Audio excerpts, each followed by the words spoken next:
Wow, this salad has all the things, beautifully seared beef, so much freshness, and my secret little crunchy noodle topping.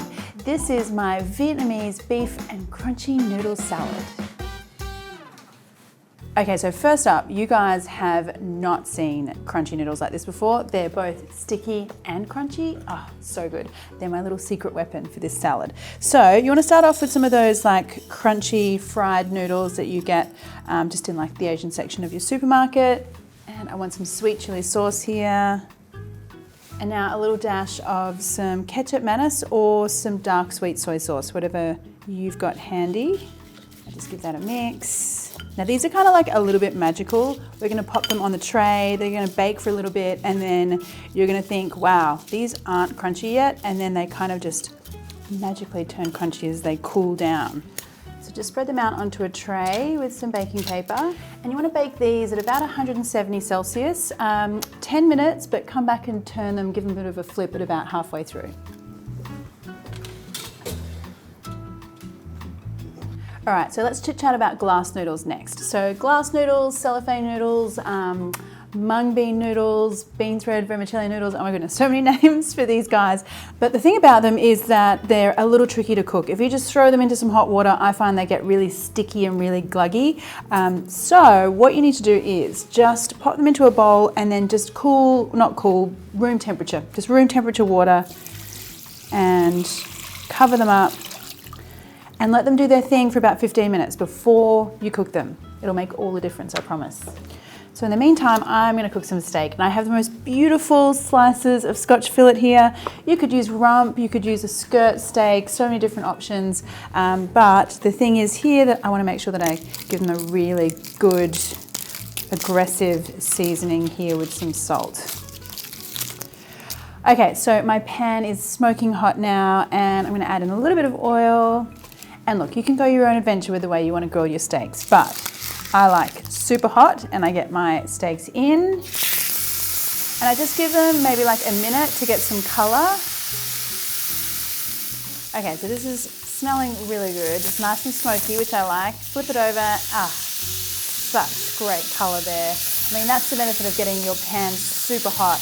And then I'll leave this for another minute, and then I just like to keep the steaks moving around. Flip them over, kind of toss them around the pan a little bit. You know, that old wives' tale about steaks just sitting there and not turning them over.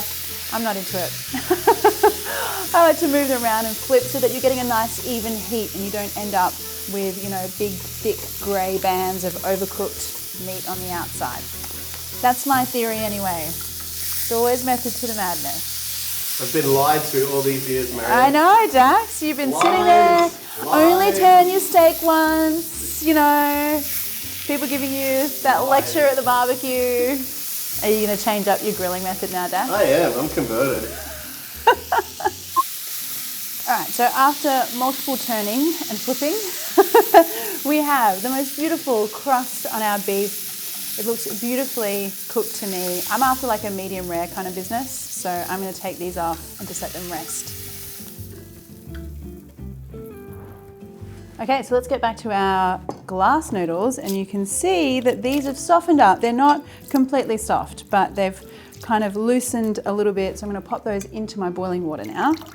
And I'll pop that colander into the room temperature water just so I can cool the noodles down once they're cooked. And it's literally like a matter of seconds. So I'm going to pull these out now so they don't overcook. Straight into that water.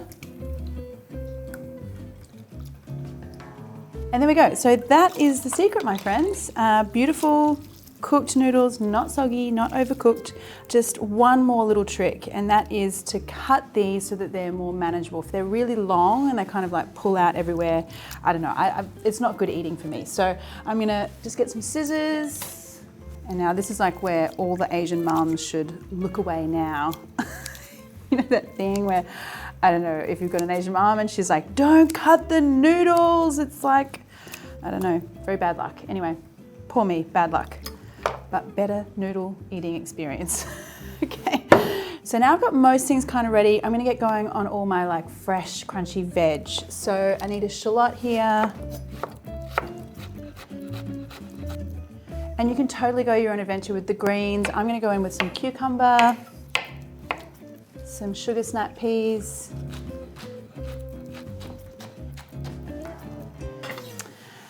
And now I'm going to do this like sort of platter style, the way I would if I was serving it for friends. So I've got some watercress here, some baby spinach would be great, even some rocket would be beautiful.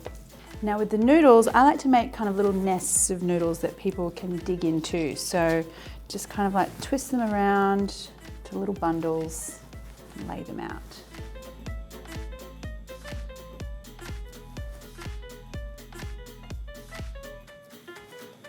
Sugar snap peas. Now my shallots. And let's get slicing on this beef, shall we? Oh, that looks really good. And one other really great thing about this salad is 2 sort of large chunky pieces of steak are gonna go a long way here. So quite economical as well. All right, put my beef out.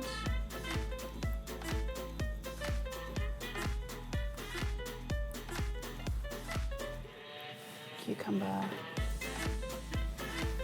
Now loads of fresh herbs here. I like coriander. If you don't, you could just stick to something else like mint, which I'm also going to use. Some Thai basil would be great. All right, so for the dressing, I'm going in with my Vietnamese tangy salad dressing. I love this one. It's like got so much, I don't know, zestiness, and it has a little hint of garlic as well. It's really yum. But you can use your own favorite Asian salad dressing, and I have loads of Vietnamese salad dressing recipes on my website as well. All right, so let's come back and have a look at our noodles. So these guys have been sitting out of the oven. They're nice and cool, and take a look at this. Oh, that sound, like they are all crispy and crunchy, and they're kind of like, you know, I know the noodles started out crunchy, but now they kind of have this like sticky soy umami kind of thing going on as well, so they're even better. And then just finally, like one more little bit of zhuzhing here. It's optional, but I think it adds a little bit more specialness, is some toasted coconut flakes. So sprinkle those on top too.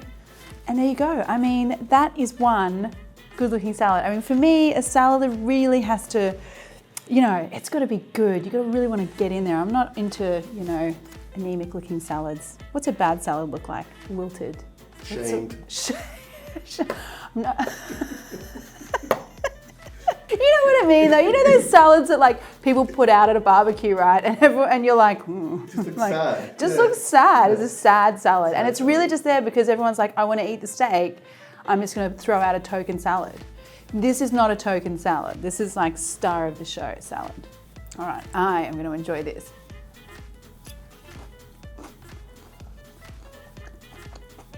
I mean, there's just so much going on. Every mouthful will be different. There's tangy dressing, there's that beautiful crusty beef. Oh my goodness, that beef is divine. All those beautiful fresh herbs, and then you've got noodles and so many things. I don't know, it just kind of tastes like summer. It's yum, refreshing. So good. Yum. Hey friends, I hope you enjoyed that one. If you did, why not hit the like button?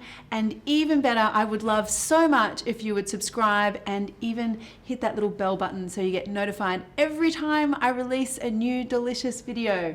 Thanks guys.